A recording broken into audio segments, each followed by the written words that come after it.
പൂപ്പൊലി നഗരിയിൽ ആവേശവും പിരിമുറുക്കവും തീർത്ത വടംവലി മത്സരം.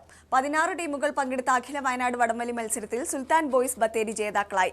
ഒന്നാം സ്ഥാനക്കാർക്ക് 10,000 രൂപയും രണ്ടാം സ്ഥാനക്കാർക്ക് 8,000 രൂപയും സമ്മാനം നൽകി. പൂപ്പൊലി നഗരിയെ വടംവലിയുടെ ആവേശത്തിലാഴ്ത്തി വയനാട്ടിലെ കമ്പവലിക്കാർ. ജില്ലയിലെ പ്രമുഖ 16 ടീമുകൾ പങ്കെടുത്ത മത്സരം സന്ദർശകരിൽ പിരിമുറുക്കവും ആവേശവും നിറച്ചു. ഒന്നിനൊന്ന് മികച്ച പോരാട്ടവുമായി ടീമുകൾ കളം നിറഞ്ഞപ്പോൾ കാണികൾ കയ്യടിയോടെ പ്രോത്സാഹിപ്പിച്ചു.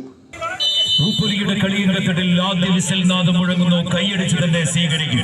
നാടൊരുക്കിയ നാട്ടങ്കത്തട്ടിൽ അന്നം തേടി എറിയുന്ന വേട്ടക്കാരന്റെ കൈകളിലെ ഉന്നം പിഴയ്ക്കാത്ത തമ്പുകളിലേക്ക് ചീറിപ്പായും. ഇഞ്ചോടിഞ്ച് നടന്ന പോരാട്ടത്തിൽ സുൽത്താൻ ബോയ്സ് ബത്തേരി ഒന്നാം സ്ഥാനക്കാരായി. ഫൈറ്റേഴ്സ് കാഞ്ഞിരങ്ങാട് രണ്ടാം സ്ഥാനവും തണ്ടർ ബോയ്സ് മീനങ്ങാടി മൂന്നാം സ്ഥാനവും ബാബ വൈത്തിരി നാലാം സ്ഥാനവും നേടി. വിജയികൾക്ക് യഥാക്രമം 10,000, 8,000, 6,000, 4,000 എന്നിങ്ങനെ ക്യാഷ് പ്രൈസ് നൽകി.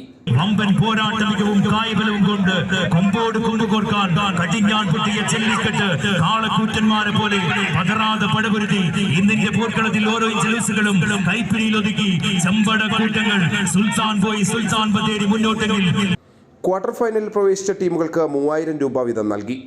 വയനാട് ജില്ലാ IRE വടംവലി association president Jimmy Kodikulam, secretary Sajith Puthankunnu, ഭാരവാഹികളായ ഷിനോജ് മലവയൽ, അക്കു തൊവരിമല, മനു ബത്തേരി, ജോഷി എടപ്പെട്ടി, ഷിജിത്ത് നിരവിൽപ്പുഴ, നൌഫൽ ബത്തേരി, ഷെരീഫ് അമ്പലവയൽ എന്നിവർ മത്സരം നിയന്ത്രിച്ചു. മലനാട് ന്യൂസ്, അമ്പലവയൽ.